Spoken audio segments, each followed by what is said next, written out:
Guys, this is Maria Ng from Instructional Technology, and I just wanted to give you guys an overview of how to use Edpuzzle and what Edpuzzle is.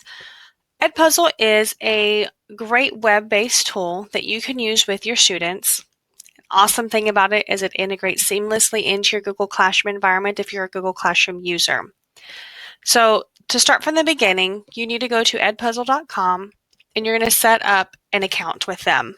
In that process of setting up the account, they'll ask you your campus, your subject area, and so forth.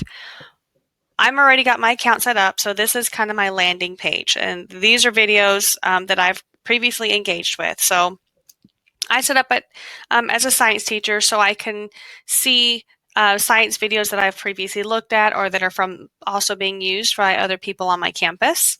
It also gives me videos that are trending in science down here at the bottom. So these are videos that a lot of people might be already using. And I'm like, hey, those are cool. I want to use that also. Anytime you look at a video that's been pre-made by somebody else, this little number here tells you how many questions have been embedded within that video. So you never really actually have to build something from scratch. You're always welcome to reuse something created by other people if you think that they've got the questions you want. Other options is you have a curriculum option. They do have some things that are based on your curriculum from other teachers. You can kind of navigate through this page. You can pick your campus, see how many teachers on your campus are using it. If you want to look at what's going on in other subject areas besides your own, you can click through those and see what videos other people on your campus have been using, or maybe just use them for some examples. My content is where any videos that you create, those are going to land down here for you. You do have the ability to even make folders and house things within folders to keep you a little bit more organized. So that's a really, really cool thing. Underneath that here on the left side menu, these are popular channels. So this is where you can go to find videos to either build and edit from scratch or find videos that people have previously edited for you to reuse.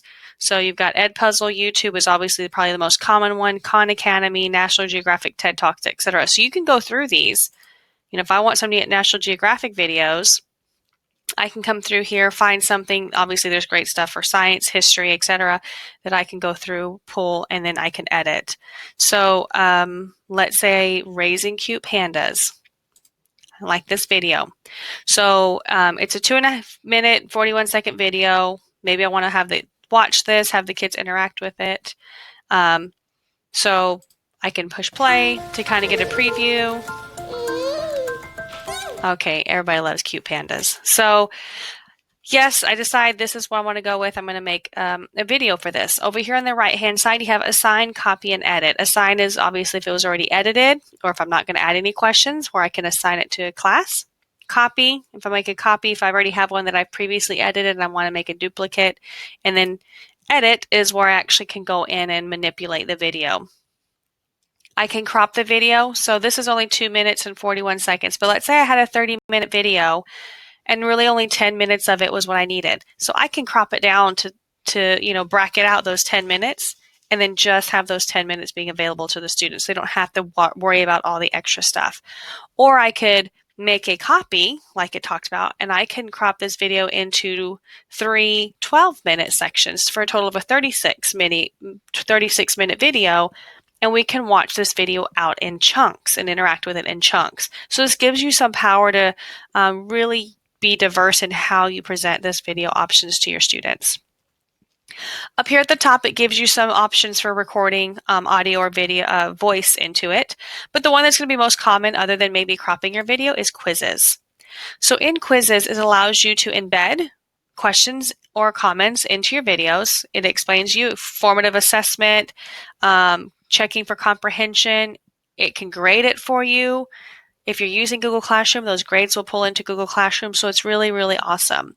So you can either drag this if you know where you want to stop, or you just play the video. And when I click that question mark, it does stop for me. And then it'll pop up. I can do an open-ended question. I can make a multiple choice option for my students. As I check which one is correct one, I can add more choices. It defaults to 2, but you can add more than that. Or if I just want to pop in a comment in there. So So I run through my whole video. I add these questions or comments along the way. Once I'm done, I can save it and finish.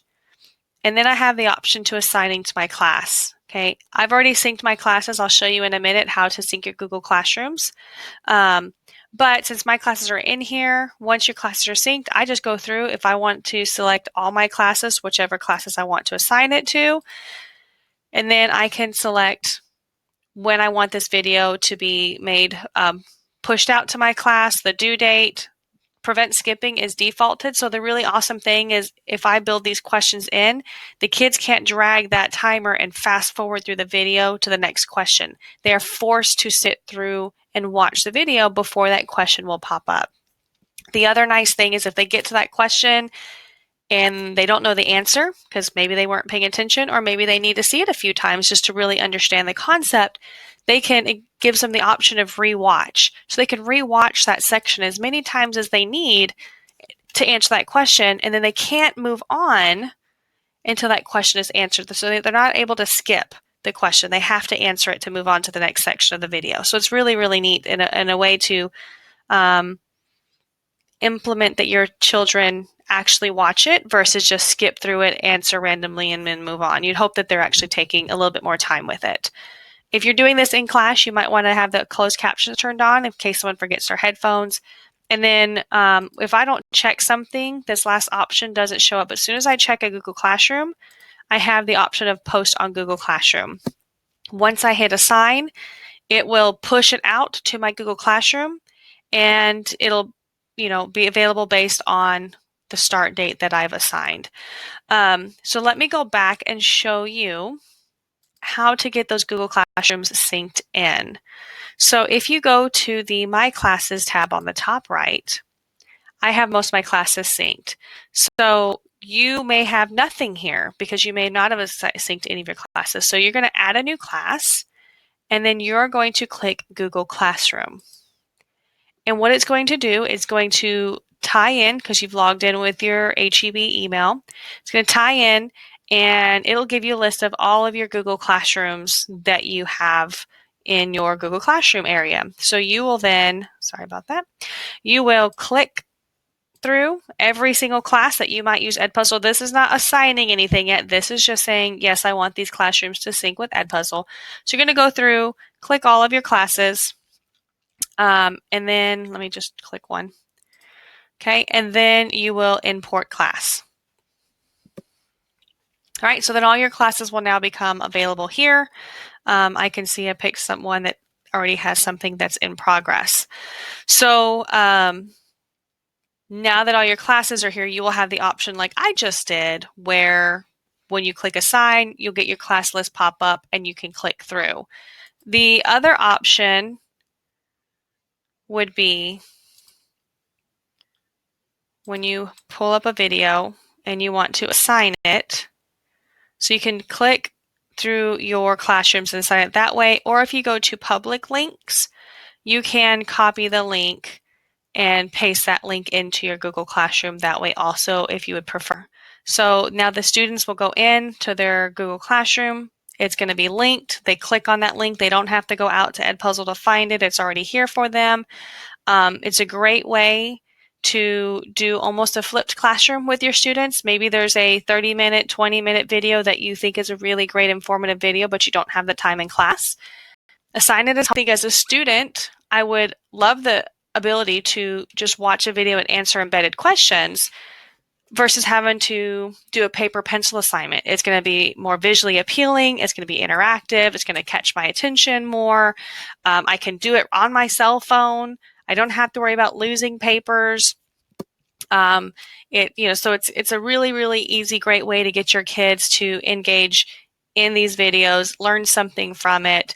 And then once they've completed it, it's nice because, like I said, it interacts with your grades tab.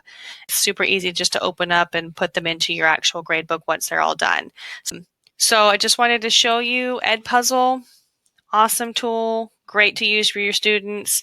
Hopefully you find this is something that you could definitely use and integrate into your classroom and give your kids another learning tool that's exciting and engaging. Again, this is Marie Ng. Thanks for watching this, and I'll talk to you later. Bye.